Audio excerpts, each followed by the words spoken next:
Welcome everybody. I'm so happy to have you guys here. It's been a long journey to get here, but we'll get into it.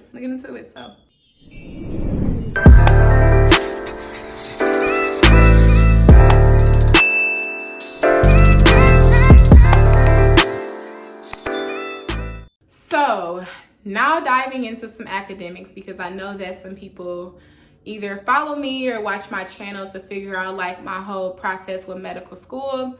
So I'm just gonna kind of go in order of my story, and I'm pretty sure it's gonna answer some of you guys' question, whether it's about the MCAT, whether it's about applying to medical school, whether it's about being a non-traditional medical student, all of those things. Starting out, like I told you guys, I got my Bachelor of Science in Physiology at Michigan State University.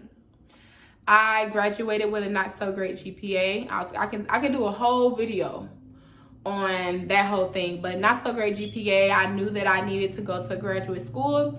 So upon me moving to Richmond, I got into a graduate program and got my master's in biology at Virginia State University. During that time, I was also working at Richmond Community Hospital. I had also worked as a supplemental instruction manager at Virginia University as well. I was trying to stack my coin and make sure that I was good. And I was also living with my mother, so I didn't have like a whole bunch of bills or anything. So I was trying to save for like moving and med school applications and interviews and stuff. I ended up studying for the MCAT maybe 2016, and someone had asked me about like MCAT studying. Here's the thing, I'm not the person to give advice about it because I like clear-cut instructions and clear-cut schedules. So I actually just ended up applying for a Kaplan class and sticking to it. It was in person once a week on Sunday. So I would book it out of church and go straight there. And then throughout the week, you had like different study sessions and practice exams and stuff. So I was just really committed to making sure that I was following the schedule that needed to be handled throughout my entire time studying for the MCAT. So with the MCAT, I know there's like self-studying. You can easily like get the books from Princeton Review or the Kaplan books to kind of get through the content, but I'm a person who needs structure. I had a lecturer, I could ask questions on hand. And so if you are anything like that, type A personality, needs some people to be strict on you, highly recommend taking a test prep class. And this is no advocate for Kaplan or anything like that. That's just what I found that worked for me. So yeah, I took my MCAT. I got an okay score, y'all. I didn't do amazingly well either. I considered even retaking it, but I remember getting my score back and my mother was like, okay, we're gonna apply with this. And I was like, all right, sure, we're gonna apply with this score then. All right. And so I rocked with it. I ended up applying to 10 DO programs and 10 MD programs, and I was down for going to either. Being at Michigan State, I knew about both of the routes. The timing is the same, the jobs is the same. One just is around longer than the other. That's it. They're the same thing, y'all. And so now I'm at Michigan State University College of Human Program, the MD program.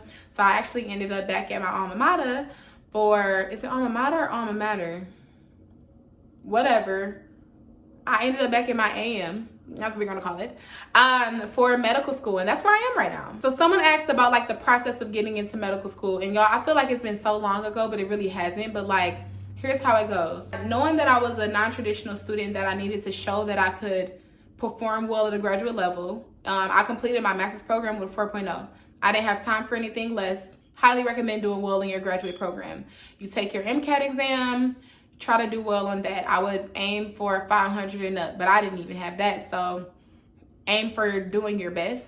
So yeah, you do that, kill your post-bac and or master's program, take your MCAT in time to apply for programs, have your letters of recommendation on deck, keep doing your volunteer experiences, have mentors, multiple mentors of different ages, of different races, who can guide you throughout this process, because it is treacherous applying to medical school. It is really difficult, and it can wear on you, especially waiting for interviews and going to interviews and hearing back and other people going and you ain't hear back. Have a great support system to manage you throughout this time, and also make sure that you're putting money aside. If not, apply for they have like the financial assistance as well. If you can't afford it, apply for that stuff to make it easier on yourself. But yeah, keep your options open. I'd aim for 15 to 20 schools to apply to, more if you feel led, but it is really expensive. That's pretty much the process. You go for it, you submit all your stuff, try to do it early. I think If the application opened up, I submitted my stuff a week after it opened. So I would just be really on top of it and give your all. So I had a question where someone asked me what inspired me to go into medicine. So this is kind of a loaded question because I was one of those kids who like parents told them they're going to be a doctor. And so I had rocked with that for many, many years. And then I got to undergrad and I was like, dang, this is really difficult and discouraging. And so I had joined like an organization. It's called MAPS, Minority Association of Pre-Medical Students. It falls under SNMA, which is the Student National Medical Association. Love MAPS, love SNMA for everything that is provided for me. Going to my first conference was what allowed me to see students of color who want to be doctors or are in medical school, or doctors who look like me. And I did a study abroad experience while I was in undergrad to the Dominican Republic, and I absolutely fell in love. It was through the DO program at Michigan State, and I knew for sure that all the struggle would be worth it because of the people that I can help. Yeah, so initially I was kind of like, oh, mom, yeah, I'm gonna be a doctor. But like, then I actually fell in love with it, and I didn't find anything else that suited me well, that I was interested in at all. So I stuck with it. So someone also asked me for some med school updates. So like I said, I am at Michigan State University College of Human Medicine, which is the MD program. I did my first 2 years in East Lansing, which is where I did undergrad.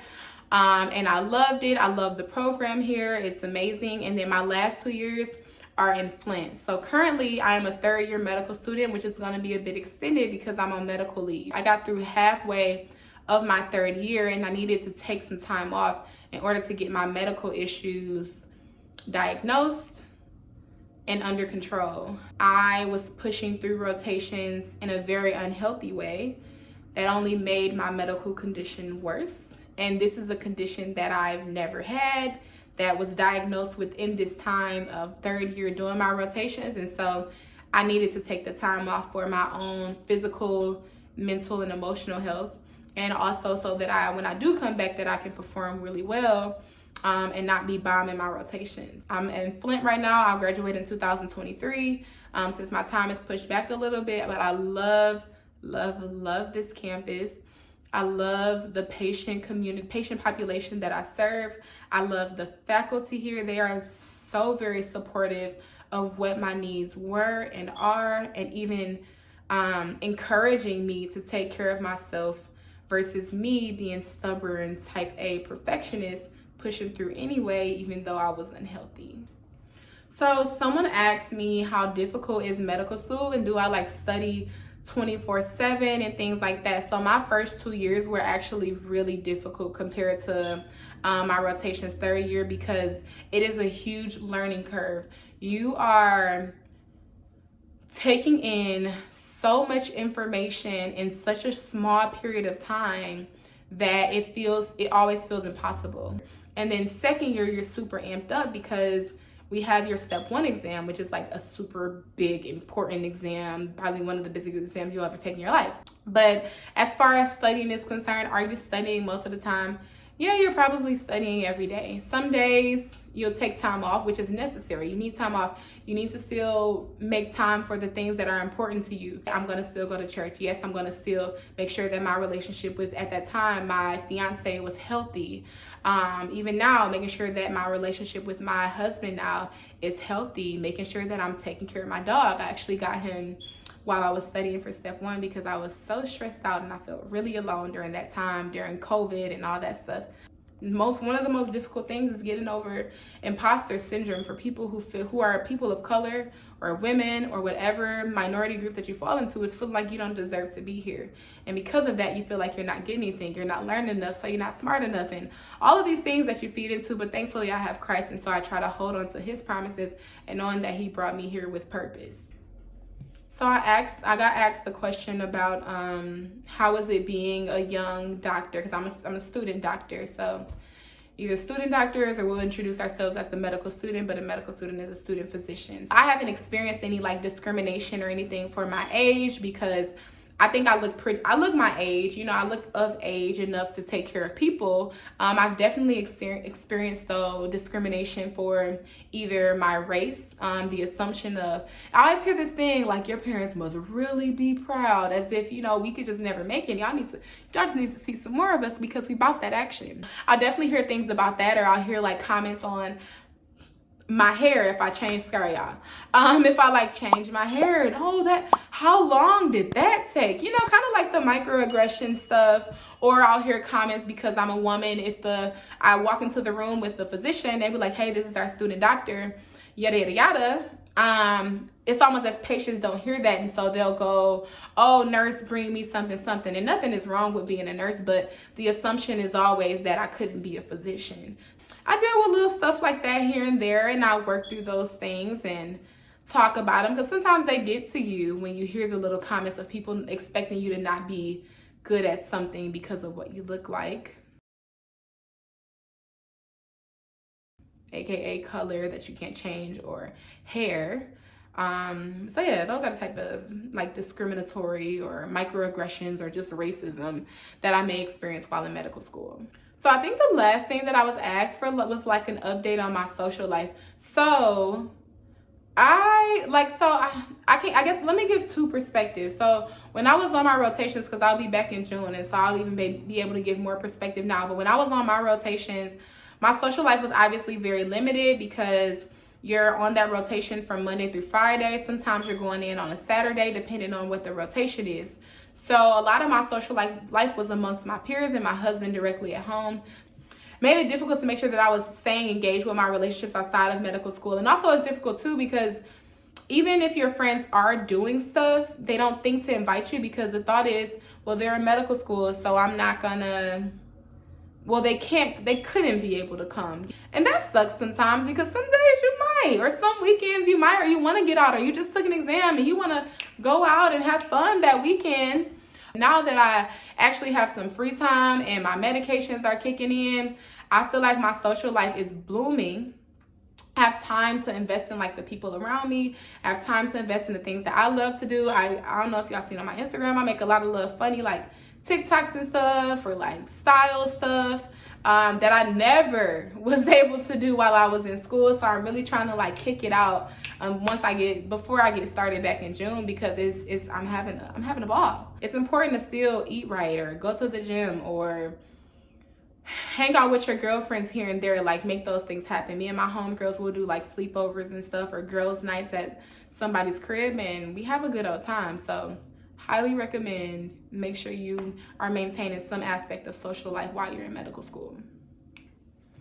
Okay, everybody, so that is actually the end of this Q&A session. I hope you guys were able to enjoy it and get a look into my life and who I am and what I'm about, and just, I don't know, you know, just see what's going on with me. And so you guys, along the way of me being able to make content, you guys will see where I'm at with different stuff, how these things kind of change along the way. Again, like I said, presenting with you all different topics of what my life looks like now as a disciple versus living my party turn up life that I did before, and entertaining men and things like that. So I really hope that you guys enjoyed this video. I really enjoyed talking with y'all. Please like, comment, and subscribe. I am a new channel, so I'm really hoping that I have you guys' support to continue to bring content to this page. So thank you guys so much, and have a great day.